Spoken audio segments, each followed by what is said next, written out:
Greetings, Cleveland, and welcome to Conversations with Cal, the show that initiates engaging conversations. I'm your host, Cornell Calhoun III, and I'm thrilled to have as my guest today the author of Invisible Soul, Mr. Carlo Wolff. Carlo, welcome to the show. Cal, it's an honor to be here. My pleasure. Let's start a conversation. So, were you born in Dallas? Yes. Okay, so you were born in Dallas, yes. You grew up in Columbus and went to school in Boston, right. And in 1986, you came to Cleveland. Right. Why did you come to Cleveland? What happened? My wife got a job at the Plain Dealer. Okay. And I was freelancing to Billboard about the Rock Hall. Oh, okay. And so that's what yeah, it was.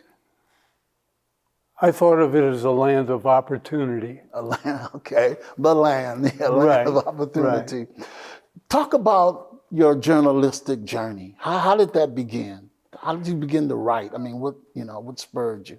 Well, I always liked writing as a kid. Mm-hmm. And I got into journalism because I answered an ad for a job writing obituaries in the Burlington Free Press in northern Vermont. So I started writing obits, which is a really good way to start because you have to have a structure and the details have to matter. And it just evolved. This is a long time ago when there were a lot of newspapers and no internet. Right. For me, and the reason why I can relate to that, in junior high school, I wrote an article called Why I Wanted to Be a Texas Ranger. And my English teacher, she thought it was so fabulous, this black kid wanting to be a Texas Ranger. Right. And she just praised me. And from then on, I started to write. So let's talk about Invisible Soul. Sure. Where did the title come from? It was in the air. I mean, I can't pinpoint a time where I said, where I saw it or thought about it, but when it hit me, I thought that's a good title because it's kind of accurate in terms of what I wanted to do, and it's catchy. I like it. Yeah, I like it a lot too. I want to read a quote. Soul music absorbed me from a very early age in the 1950s. I listened to sweet, often sorrowful soul as I drifted to sleep, my special window to another world. It provided me a glimpse of otherness that I felt too, the rhythm and grit of the first blues and then soul, its urban descendant, moved and comforted me. Explain that a little bit. That's tough. I mean,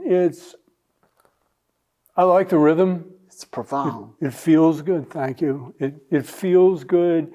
And when I say it comforted me, it's because no matter how fast the music might be, it was never frenzied, it was never frenetic, it was calming, it was soothing through the beat. I mean, I could go on, but I mean, also I grew up at a time when that soul was evolving. Right. And so there were still blues being played, real blues, okay? And those people are gone. Talk about the book. Give a brief synopsis about what the book is about for our listeners and readers. The book is part memoir, part personal memoir, part history, part sociology. It's my attempt to paint a picture of a vanished scene that certainly sounds very vital and speaks to a time when Cleveland was stronger economically. The area I cover in it it's a large part of the East Side, and a large part of that is really poor now. It didn't used to be. Mm-hmm. And I wanted to somehow chronicle that and speak to that and through my writing show people how vital that scene was and why it mattered. How did the soul music of Cleveland reflect on the broader sense of music all over the nation, would you say? One of the bluntest ways to put that is that Cleveland was a test market for Motown. Okay, Motown, and I would say Memphis were the wellsprings of soul and funk in the 60s and 70s. Cleveland was secondary. Doesn't mean it was inferior. It was just secondary geographically. There was more coming out of those places. And there was more original material coming out of those places. Some Cleveland soul and funk is as good as it gets. It really is. And that was another purpose of the book. Talk about some of the important bands and musicians of that time, many of whom you interviewed in your book. The bands that Lou Ragland led, Lou Ragland was he was a promotion man for the OJs. He was a road manager for the OJs. He played all kinds of instruments, including ones he invented. And he had a great band called Hot Chocolate. Unfortunately, another band had that name too and beat him to the punch. So in a way, he couldn't break through the commercial aspects of the music he was trying to make. He was important. Another guy I thought was an important influence, whom I wished I'd written about more, is a guy named Dunn Pearson Jr. He's known as the Black Beethoven. And he was a keyboardist and arranger for the OJs. He's in New Jersey, and he's done really well. Okay. Another one of my favorite bands from that time was Harvey and the Phenomenals. They came out with a tune called Soul and Sunshine, and it is, I think of it as the best band, the best track Average White Band never wrote. It's great. It should have been a hit. That was Harvey and the Phenomenals? Harvey and the Phenomenals. And what about George Hendricks? He was a singer. He wasn't a writer. Okay. Okay. He was apparently a to-die-for entertainer. You know, those old pictures of him, guy was rocking. You know, he was my portal to this whole scene, really, because I got onto it when a long dead website called Ohio Authority doesn't exist anymore. You used to write for them, didn't you? I'm sorry? Did you used to write for them? Yes. Okay. Yeah. And, they asked me to do a preview of the Hesitations comeback show at Beachland in January. I think it was 2012. George was in that version of the Hesitation. So was Art Blakey, who's a great singer who's still working. Wow. Still working and hasn't lost a beat or, he still has this high end. You interviewed Sonny Lavelle, right? Yeah. I told you about Sonny Lavelle. His real name was Lavelle Cochran. He was my best friend growing up in junior high school. I didn't even know he could sing. And then by the time I got to college, I'm hearing Sonny Lavelle coming out with all these songs. Yeah, he recorded for some local, I think it was called Mystic Insight was the label. Mm-hmm. And when I met him, he was not in great shape. Yeah, I think he's passed. Yeah, he right? has. He has. Yes, I did. That's the name I haven't thought of for a while.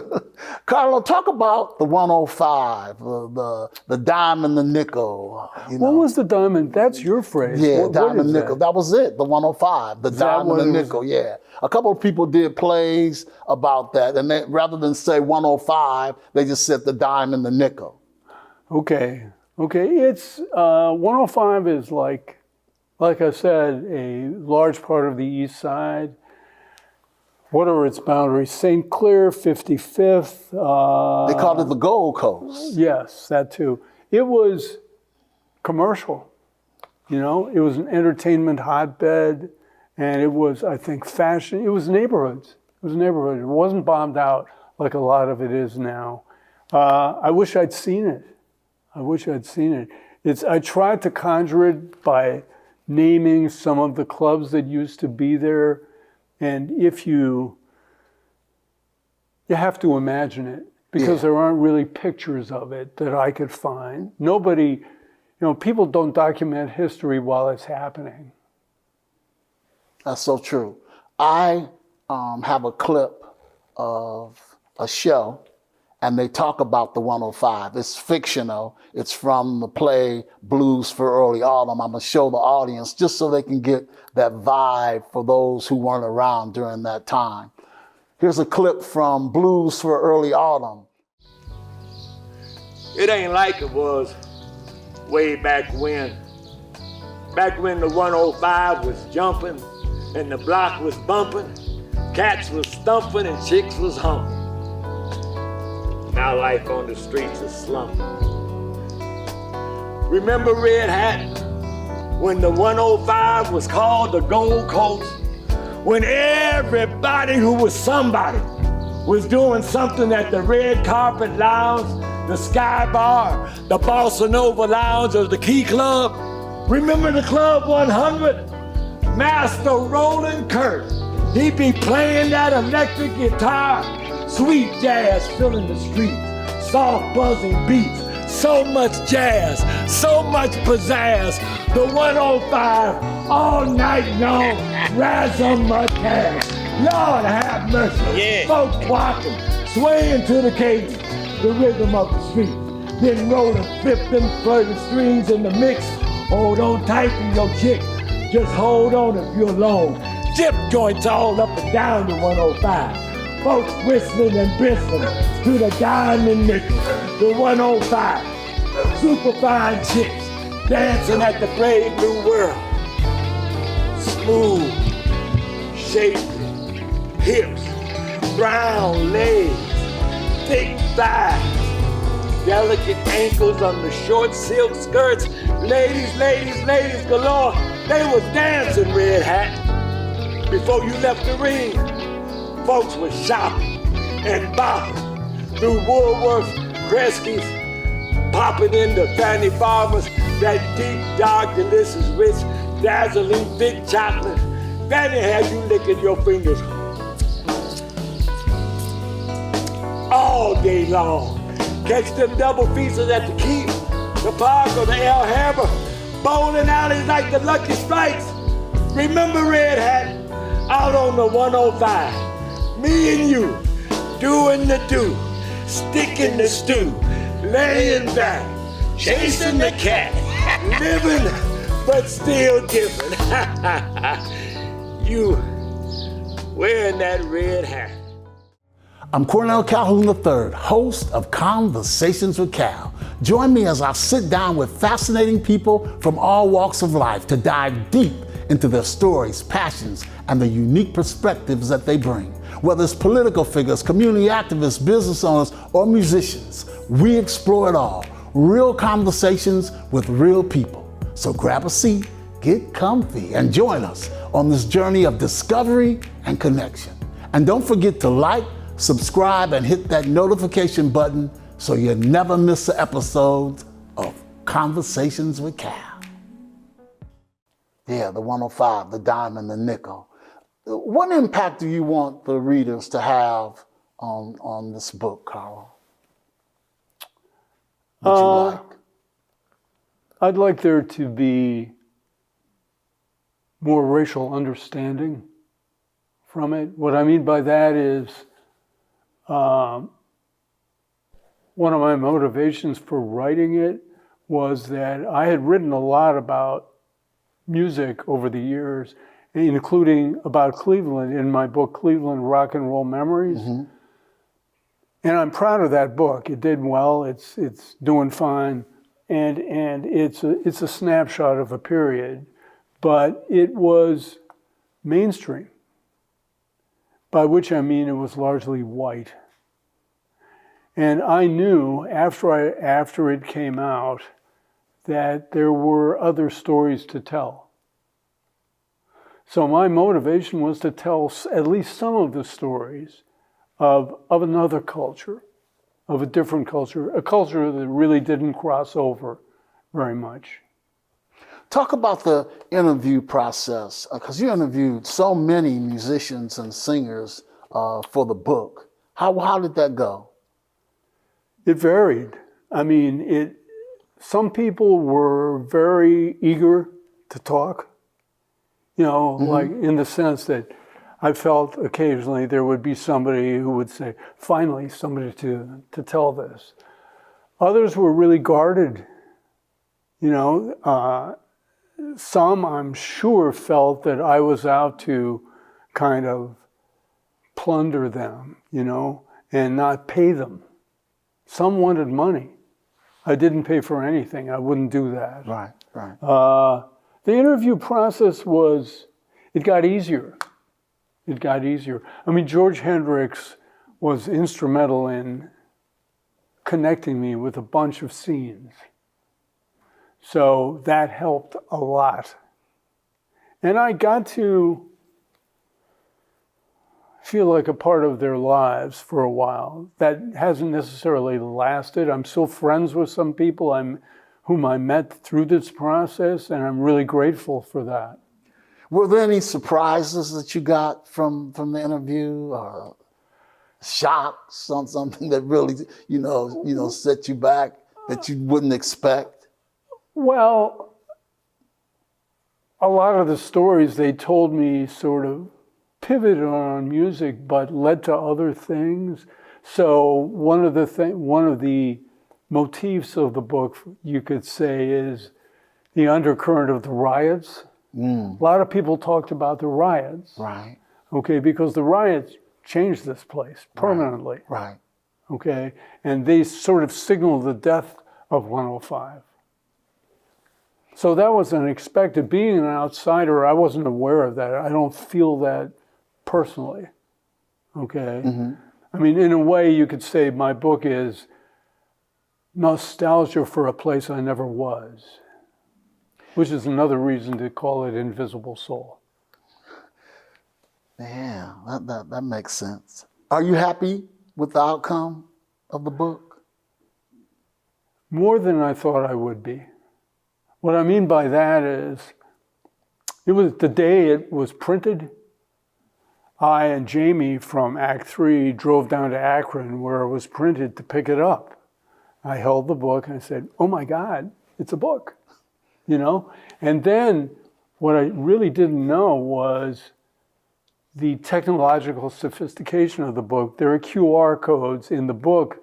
You hover over them, they pop you onto YouTube where the music that you're reading about is playing. And that's true for videos and Vimeos. There's a really long interview I did with Lou Ragland at the Rock Hall. It's almost an hour. It's in the book. Why was it so important for you to write this book? For you? Because it took 11 years, right? Easy. Did you think it would take that long when you started out, or you just wanted to wait until you really had that feel for, you know how writers are, it's got to really, you know, resonate with you? It became real in the last 3 years of it because I went through some rejections. I would pitch the book and people would say it's not commercial, it wouldn't work. Wow. Okay? So over the years, especially as I accumulated the interviews, it kind of marinated. You know, I kept thinking about it like an itch. It was like an itch. And the more interviews I did, the more I knew I had to write about. And there were rejections, but once I hooked up with Act 3 basically said, we want to publish this book. And then came 2.5 years of writing and organizing and dressing it up and illustrating it and figuring out how to present it. It's, as you know, it's not it's not orthodox. You know, it's not. I think I like it because it's not orthodox. It's unusual. And what has the reception been for the book? Because you had a book signing. We had a launch. We book had a launch okay. last August at Negative Space. It's around Asiatown, and it was probably 60, 80 people came, and it was good. It was good. The critical reception has been interesting. Nobody's really reviewed it, which is kind of weird, I think, but that's okay. They have written about it. They featurized it. There's a lot of social media about it. I have a Facebook page called Invisible Soul, by the way. I have my own and an Invisible Soul. And the Facebook page, which is sort of the raw material of the book in some ways, is largely display ads from the Call and Post, vintage display ads. Okay? The reception has been good. Good. I hope to keep it going. I think of this as a book that will sort of burn low for a long time. So what's your biggest dream for the book? Well, for it to sell gazillions. I would like Oprah to read it and recommend it for her book club. And I'd like LeBron to tout it. Hey, that works. Yeah, it would. Now, where can people purchase the book? That's important to know if someone's interested. Amazon, the publisher, which is Act 3 with the numeral Creative. Lots of local bookstores, including Loganberry, Max Backs, Visible Voice. It's in Principal Barbershop in Van Aken. It's at the Rock Hall.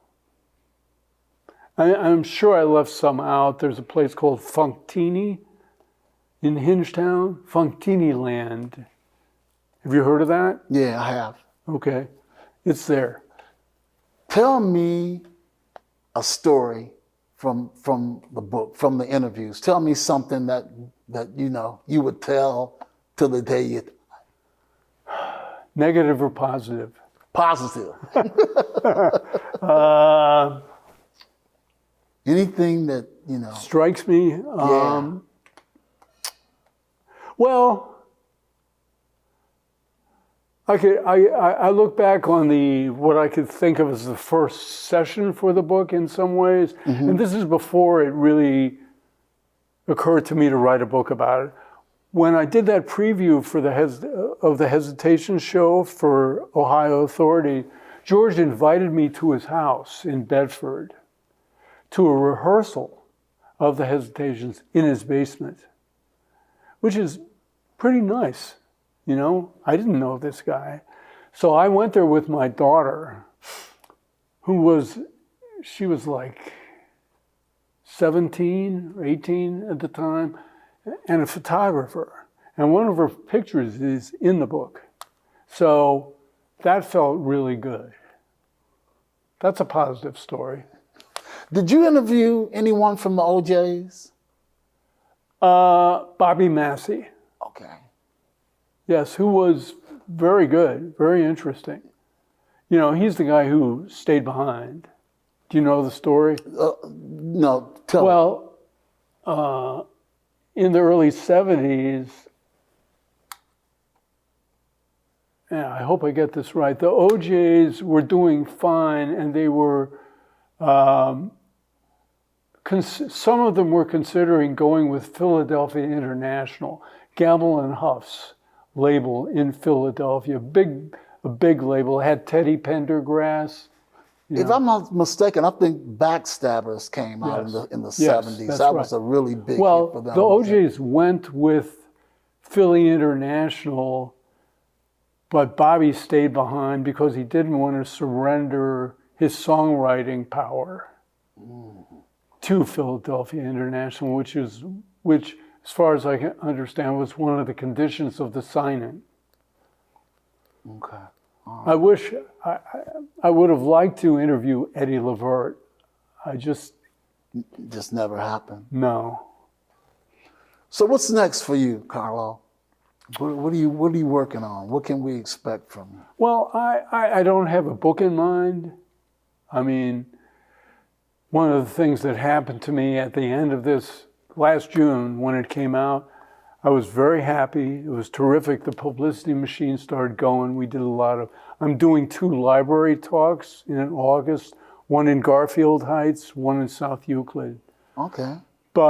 So I'm doing a little bit of PR, a little bit of promo for the book, but otherwise I'm doing kind of freelance. Freelance. Are you still writing for the Boston Globe and the? No, I haven't done that for a long time. Okay. I freelance locally. I write occasional reviews for Downbeat. Okay. That's my most national venue right now.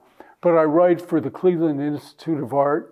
I write for J-Style and Canvas, which are magazines of the Cleveland Jewish Publishing Company.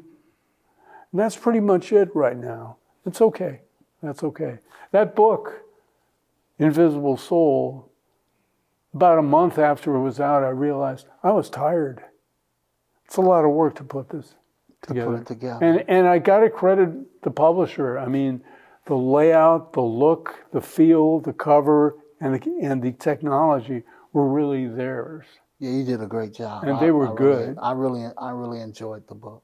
You like the way it looks? Yeah, I liked everything about it. And, because I grew up during that time, I remember when the 105, my mother used to say, when we were going back to school, for school clothes, you want to go to the 105 or you want to go downtown? I mean, Right. It was the same. But I prefer going to the 105. I don't know why. When was this? This was in the 60s, in the early 60s. Okay. Early 60s for me. I was in junior high. So in the you early were 60s. there. I was there. I wasn't there for the nightlife, though, because I was too young. But I remember my father getting dressed, and I would say, "Where you going?" He said, "Man, I'm going up on the Gold Coast." So that's why it brought back so many memories for me. That's great. Yeah. That's the purpose of the book.